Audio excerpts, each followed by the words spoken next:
Hello guys, मैं cashew आप सभी का स्वागत करती हूँ हमारे इस डिजिटल प्लेटफॉर्म पर। आज हम पढ़ेंगे भारतीय संविधान की शुरुआत आखिर कब से हुई।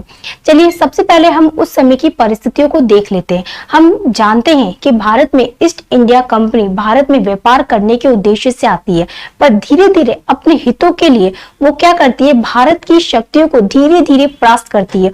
और प्लासी और बक्सर ये दो युद्धों के बाद से तो वो भारत की सत्ता पर भी काबिज हो जाती है।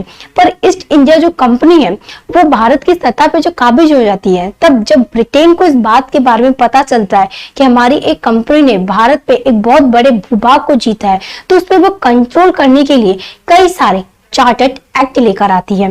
ठीक है, तो मैं आपको बता दूं 1773 से लेकर के और 1853 तक कंपनी का शासन रहता है। और कंपनी को ब्रिटिश जो अंग्रेजी कंपनी थी ईस्ट इंडिया कंपनी, उसका शासन रहा।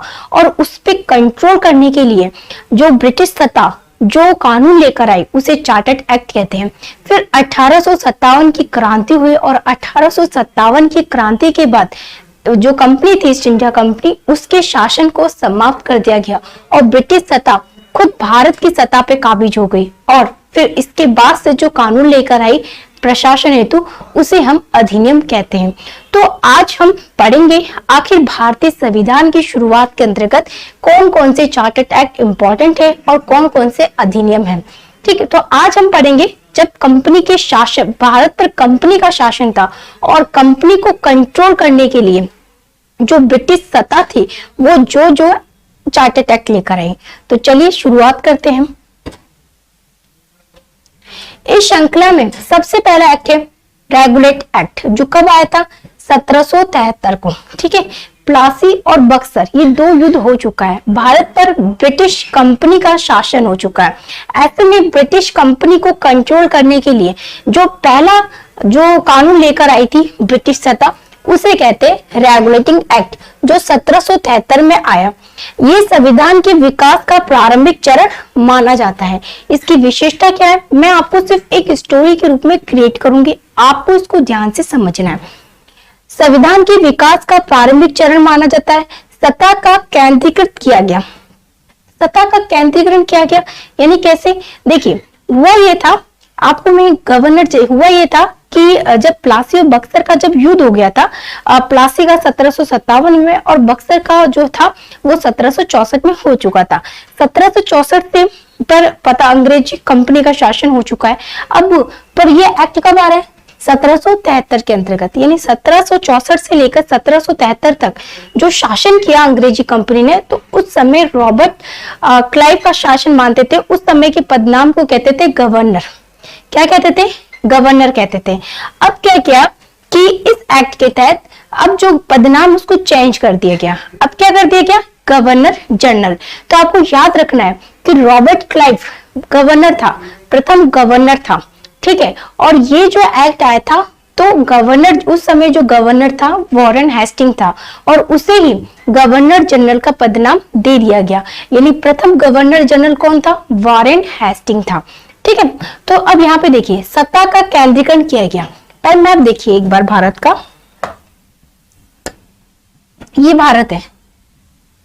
ठीक है, तो ये जो क्षेत्र था ये इस समय बंगाल प्रेसिडेंसी के अंतर्गत आता था।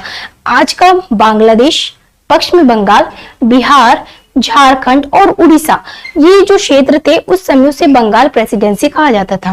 ये इधर मुंबई वाला जो क्षेत्र था जिसमें थोड़ा गुजरात ये सारा, ये मद्रास, ये मुंबई प्रेसिडेंसी कहलाती थी। और ये जो क्षेत्र था ये मद्रास प्रेसिडेंसी के अंतर्गत था।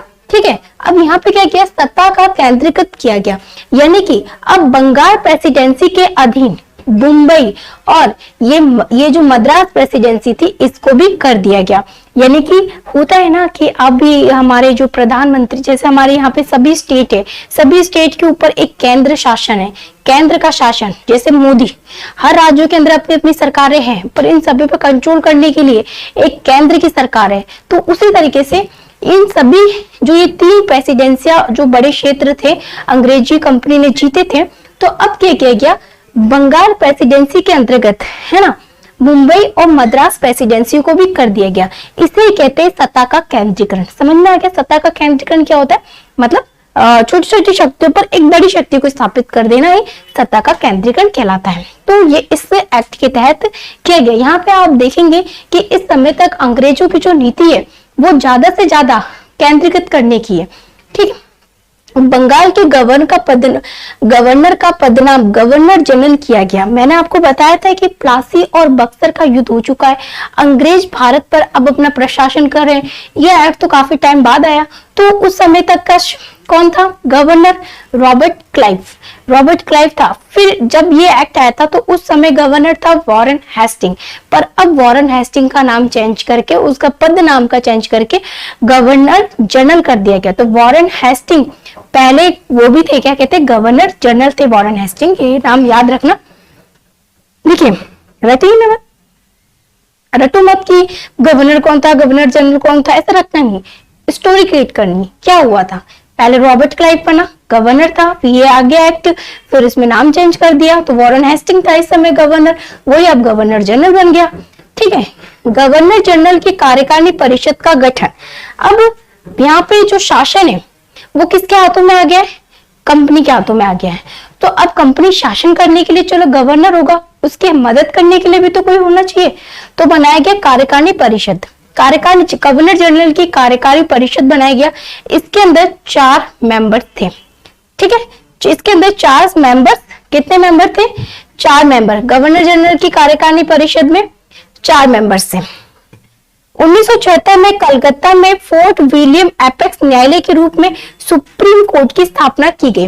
इसी समय अब वो हमारे यहाँ पे प्रशासन कर रहे हैं, तो कुछ ऐसे विवाद भी हो सकते हैं, तो उन्होंने सोचा प्रशासन कर ही रहे हैं तो कुछ न्याय की व्यवस्था भी कर ली जाए। तो यहाँ पे फोर्ट विलियम में एपेक्स न्यायालय के रूप में सुप्रीम कोर्ट की स्थापना भी इसी एक्ट के तहत होती है। एलिजा एम्पे जो थी वो सुप्रीम कोर्ट के पहले सीजीआई थे, मुख्य अध्यक्ष थे। कोर्ट ऑफ डायरेक्टर के माध्यम से कंपनी पर नियंत्रण, यानी कि अब कोर्ट ऑफ डायरेक्टर की स्थापना की गई ताकि कंपनी की गतिविधियों पर भी नियंत्रण किया जा सके। तो 1773 के रेगुलेट एक्ट में बस इतनी ही इंपॉर्टेंट चीजें आपको ध्यान रखनी है। ठीक है, अब आगे देखते हैं। आगे है पिट्स इंडिया एक्ट 1784। क्या है ये? इसके अंदर कंपनी के कार्यों व प्रशासन पर पूर्ण नियंत्रण किया गया। अब देखा गया, वहां की सत्ता ने ये देखा कि जो company British India company Bharat में व्यापार करने गई है वो भारत में बहुत अच्छा प्रदर्शन कर रही है और भारत के कई सारे क्षेत्रों को वो जीत चुकी है। तो उन्होंने क्या किया, अब कंपनी पर काफी कंट्रोल करना स्टार्ट कर देती है ब्रिटिश सत्ता। कंपनी के कार्यों व प्रशासन पर पूर्ण नियंत्रण इस एक्ट के तहत किया गया। कंपनी के राजनीतिक और वाणिज्यिक कार्यों को पृथक कर दिया। देखिए, कंपनी आई थी भारत में सिर्फ वाणिज्यिक कार्य करने के लिए, व्यापार करने के लिए, पर अब वो प्रशासन भी करने लगी है। तो इसके लिए क्या किया गया कि इसके लिए क्या किया गया कि कंपनी के जो वाणिज्यिक और राजनीतिक थे उनको अलग कर दिया गया। अब राजनीतिक मामलों को देखने के लिए कोर्ट ऑफ कंट्रोल, ठीक है, और वाणिज्यिक मामलों को देखेगी कोर्ट ऑफ डायरेक्टर। जैसे कि मैंने 1773 के रेगुलेट एक्ट में बताया था कि कोर्ट ऑफ डायरेक्टर की स्थापना कंपनी की गतिविधियों को करने के लिए किया गया। पर अब कंपनी व्यापार ही नहीं कर रही है, अब वो प्रशासन भी कर रही है। तो व्यापार और प्रशासन दोनों ही अलग अलग चीज है, तो इस एक्ट के तहत इसे अलग अलग कर दिया गया। ठीक है, कोर्ट ऑफ कंट्रोल में कितने मेंबर्स थे? इसके अंदर 6 मेंबर्स थे और इनका काम क्या था? राजनीतिक यानी प्रशासन करना। ठीक है, गवर्नर जनरल की काउंसलिंग की संख्या 3 कर दी, यानी गवर्नर जनरल की जो कार्यकारिणी परिषद थी उसमें 4 मेंबर थे, अब उन्हें कम करके 3 कर दी थी इसके तहत। ठीक, अब यहाँ पे आपको इसमें एक और काम हुआ था, जो कंपनी के द्वारा जो क्षेत्र जीते गए थे उस क्षेत्र पर अब ब्रिटिश अधिपत्य क्षेत्र कहा गया, यानी कि ये ब्रिटिश सत्ता के क्षेत्र है जो भी ब्रिटिश कंपनी ने जीता। इसी एक्ट में इसका प्रावधान किया गया है।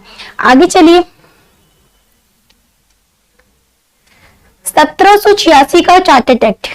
ठीक है, गवर्नर जनरल को अपने परिषद के निर्णय को रद्द करने की शक्ति दी गई। 1786 का जो चार्टर्ड एक्ट था वो कार्नवालिस जो समय का गवर्नर जनरल था वो सेनापति बनना चाहता था, उसको खुश करने के लिए 1786 का जो है ये चार्टर्ड एक्ट आता है और गवर्नर जनरल को अपने परिषद के निर्णय को रद्द करने की शक्ति दी गई और उसे कहा गया कि गवर्नर जनरल, जिसके अंदर 4 मेंबर्स बताए थे, फिर बाद में 3 कर दिए थे, अगर वो कोई निर्णय लेती है और गवर्नर जनरल को लगता है कि नहीं नहीं ये निर्णय ठीक नहीं है, तो उसे रद्द कर देता है। रद्द करने की शक्ति भी इसके तहत दी गई और इसमें कोई इतना इंपॉर्टेंट नहीं है। आगे देखिए 1793 का चार्टर्ड एक्ट, इसके तहत कंपनी का व्यापारिक एकाधिकार अगले 20 वर्षों के लिए बढ़ा दिया गया। अब ब्रिटिश जो सत्ता थी उसने कहा आप कंपनी को बोला, ईस्ट इंडिया कंपनी को, भाई आप अच्छा शासन कर रहे हैं, 20 साल और कर लीजिए। उसके बाद 20 साल क्या स्थिति बनती है उसके बाद हम देखेंगे, क्योंकि ब्रिटिश सत्ता हाथों हाथ कंपनी से सत्ता नहीं छीन सकती थी।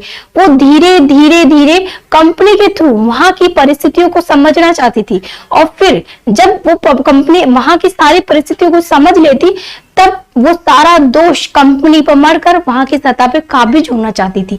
ठीक है, तो यहाँ पे देखिए इसके तहत कंपनी का व्यापारिक एकाधिकार अगले 20 वर्षों के लिए बढ़ा दिया गया। परिषद के निर्णय की रद्द करने का अधिकार कार्नवालिस के समान सभी गवर्नर जनरल को दे दिया गया। यानी कि 1986 के चार्टर्ड एक्ट में सिर्फ कार्नवालिस को कहा था कि आप गवर्नर जनरल हैं और आप अपने परिषद के निर्णयों को अपने हिसाब से देख सकते हैं, रद्द भी कर सकते हैं। पर यहाँ पर कार्नवालिस को दिया गया अधिकार, तो आने वाले सभी गवर्नर को भी यह अधिकार इसके तहत दे दिया गया। ठीक है, और यहाँ पे व्यापारिक एकाधिकार कितने वर्षों के लिए बढ़ाया? 20 वर्षों के लिए कंपनी को बोला आप 20 वर्ष तक और व्यापार कर लीजिए। ठीक, आगे देखिए 1813 का चार्टर्ड एक्ट। देखिए इस समय की परिस्थितियों को भी आप समझते जाइए। 1813 वो समय जब भारत के अंदर मैसूर युद्ध हो चुका है, मराठा युद्ध हो चुका है, मराठा के 2 युद्ध हो चुके हैं, मैसूर के चारों मैसूरों को हड़प लिया। अंग्रेजों ने हड़पने की जो नीति थी उनकी, वो काफी हद तक उसमें वो सफल हो चुके हैं और भारत में ब्रिटिश कंपनी के विरुद्ध एक माहौल क्रिएट हो चुका है 1813 तक के चार्टर्ड एक्ट में।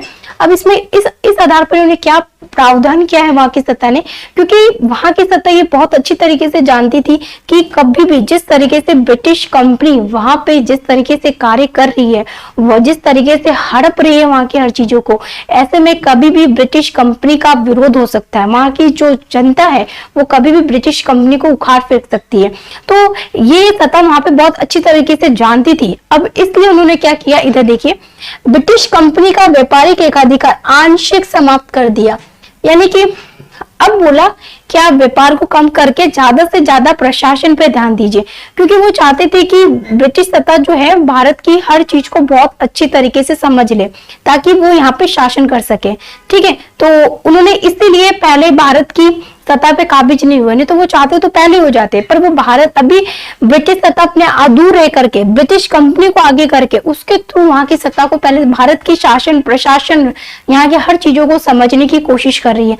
और इसके साथ वो नीति कि भारत के ज्यादा से ज्यादा क्षेत्रों को जीत लिया जाए ताकि ब्रिटिश सत्ता उस पर शासन कर सके। ठीक है, तो ब्रिटिश कंपनी का व्यापारिक एकाधिकार यहाँ पे आंशिक समाप्त कर दिया गया और भारतीयों की रोष को देखते हुए उन्होंने सोचा कि अब हमें कुछ इनके हित में भी काम करना पड़ेगा, नहीं तो कभी भी ये लोग हम पे फट सकते हैं या विरोध कर सकते हैं। सालाना 1 लाख रुपए शिक्षा का प्रावधान किया गया।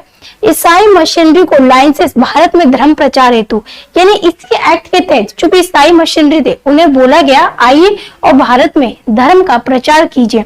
इसी एक्ट के तहत बोला गया 1813 में आपको याद रखना है कार्यकाल 20 वर्षों के लिए बढ़ाया गया।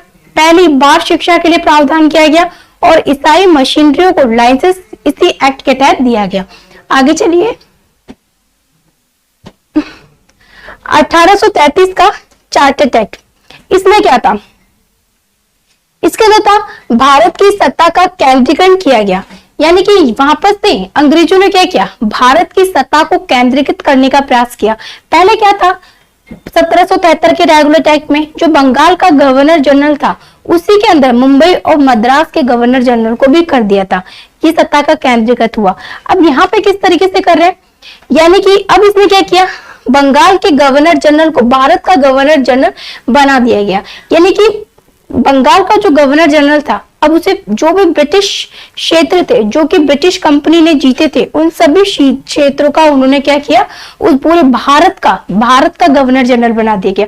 लॉर्ड विलियम बेंटिंग भारत के प्रथम गवर्नर जनरल थे। भारत के, बंगाल के नहीं, बंगाल के प्रथम गवर्नर जनरल तो वॉरेन हेस्टिंग थे। जबकि अगर बात करें भारत की, तो पूरे संपूर्ण ब्रिटिश भारत की, तो कौन थे? लॉर्ड विलियम बेंटिंक थे। ठीक है, कंपनी का अधिकार पूर्णतः समाप्त कर दिया गया, यानी कि कंपनी का जो व्यापारिक अधिकार था अब वो पूर्णतः समाप्त कर दिया गया। अब बोला गया कि देखिए, अब आप अपने व्यापार को ध्यान मत दीजिए, अब पूरी तरीके से प्रशासन को ध्यान दीजिए, ताकि वो चाहते थे कि बहुत अच्छी तरीके से अब ब्रिटिश कंपनी जो है प्रशासन को बहुत अच्छी तरह से सीख ले, ताकि उनके जाने के बाद से ब्रिटिश गवर्नमेंट जो है शासन करे। कंपनी के प्रशासन को 20 वर्षों के लिए बढ़ा दिया गया। ठीक है, अब कंपनी के प्रशासन को, देखो, व्यापारिक अधिकार तो समाप्त कर दिया, आपको व्यापार का कोई काम नहीं करना, आपको केवल प्रशासन करना है। और इसको भी आगे कहा, ठीक है, 20 साल तक और प्रशासन कर लीजिए। और सत्ता को कैसे क्या केंद्रीकृत किया गया, यानी कि गवर्नर जनरल को, अब गवर्नर जनरल यानी पहले बंगाल का जो गवर्नर जनरल था, अब उसे पूरे भारत, ब्रिटिश भारत का गवर्नर जनरल बना दिया गया। गवर्नर की कार्यकारिणी परिषद में चौथे सदस्य के रूप में कानूनी सदस्य की नियुक्ति, विधि आयोग का गठन, लॉर्ड मैकाले, यानी कि आज जो आप अधिनियम देखते हो, एक्ट देखते हो, ये शब्द जो है यहीं से आया है, क्योंकि यहीं से जो लॉर्ड मैकाले था, विधि, अब देखो, अंग्रेजों ने भारत के बहुत बड़े क्षेत्र को जीत लिया है, और इतने बड़े क्षेत्र पर अगर प्रशासन करना है तो हमें कानून भी तो बनाना पड़ेगा, उसके नियम तो बनाने पड़ेंगे। तो इसके लिए अब जो कानून बनाने का काम थोड़ा बढ़ गया, विधि बनाने का काम बढ़ गया, इसके लिए अलग से एक विधि आयोग का गठन कर दिया गया। इसके प्रथम अध्यक्ष लॉर्ड मैकाले थे। ठीक है, पहले बनाए कानूनों को नियामक कानून, वे बाद में बने कानून को अधिनियम या एक्ट कहते हैं। आज भी जो हमारे कानून होते हैं उसको हम अधिनियम और एक्ट कहते हैं। तो पहले जो है कानून बनाए गए थे प्रशासन के लिए, उसे अंग्रेज नियामक कहते थे, और बाद में बने अधिनियम और एक्ट कहने लगे। और आज भी हम बनाए गए कानूनों को अधिनियम और एक्ट ही कहते हैं। फिर दासता को अवैध घोषित किया गया। शिक्षा हेतु प्रावधान 10 लाख रुपए, इसमें शिक्षा का प्रावधान किया गया। तो 1833 का चार्टर एक्ट भी बहुत इंपॉर्टेंट है, क्योंकि इसके अंदर हम ये देखते हैं कि किस तरीके से 1813 में तो आंशिक प्रतिबंध था व्यापारिक गतिविधियों पर, और पर 1833 में पूर्णतः व्यापारिक गतिविधियों पर प्रतिबंध कर दिया गया। अब बंगाल का गवर्नर भारत का गवर्नर जनरल कहलाने लगा, और ये थोड़ी दास्ता का अंत भी यही किया गया। विधि जो आयोग का गठन है मैकाले की अध्यक्षता में, इसी समय गठित किया गया। ये कुछ इंपॉर्टेंट है जो कि आपको हर एग्जाम में थोड़ा ध्यान से रखना, क्योंकि ये चीज ऐसी है जो अगर आपने एक बार इसको समझ के याद कर लिया तो फिर आप नहीं भूलोगे। कंडीशन को लेकर चले, परिस्थितियों को लेकर चले, क्या कंडीशन रहे कि ये काम हुआ, वो आपको ज्यादा समय तक याद रहेगा। शॉर्ट ट्रिक्स, मैं शॉर्ट ट्रिक्स जीके में नहीं मानती हूँ। इस तरीके से अगर आप परिस्थितियों को लेकर याद करेंगे तो आपको अच्छी तरीके से समझ में आएगा कि ये घटना क्यों घटी। 1853 का चार्टर एक्ट ये था। 1793 से 1853 के दौरान ब्रिटिश संसद द्वारा पारित किए गए चार्टर अधिनियम की श्रृंखला में अंतिम अधिनियम था। यानी कि अब भारत में जो ब्रिटिश ईस्ट इंडिया कंपनी का शासन था, वो इसमें ये क्या था, अंतिम था, अंतिम अधिनियम था। यानी कि कहने का मतलब ब्रिटिश तथा ब्रिटिश कंपनी पे कंट्रोल करने के लिए जो चार्टर एक्ट की एक श्रृंखला प्रारंभ की थी, उसमें ये अंतिम था। क्यों? क्योंकि इसके बाद क्या होता है कि अंग्रेज ब्रिटिश ईस्ट इंडिया कंपनी ने जिस तरह से भारत के एक एक रियासतों को हड़पने की नीति अपनाई थी, और हड़पने के साथ साथ भारत के यहाँ पे जिस तरह से दमनकारी चक्र चलाया, कई लोग इसमें मतलब कई लोग आहत हुए, कई लोगों को मारे भी गए थे। तो इससे कहीं ना कहीं जो भारत की सामाजिक और आर्थिक परिस्थितियां थी, और जो हमारे यहाँ पे सालों से जो धार्मिक मान्यताएं चलाई जा रही थी, वो जिस तरह से ईसाई धर्म मिशनरियों को भारत में ईसाई के प्रचार के लिए उन्होंने आमंत्रित कर दिया था, लाइसेंस तक देने लगे थे, और भारत के यहाँ पे सामाजिक, आर्थिक और राजनीतिक रूप से भारत के लोगों को प्रभावित किया ईस्ट इंडिया कंपनी ने। अब इसके कारण से भारतीयों में एक बहुत ज्यादा रोष या विरोध ईस्ट इंडिया कंपनी के प्रति था। अब वे इसका नाम तक भी नहीं सुनना चाहते थे।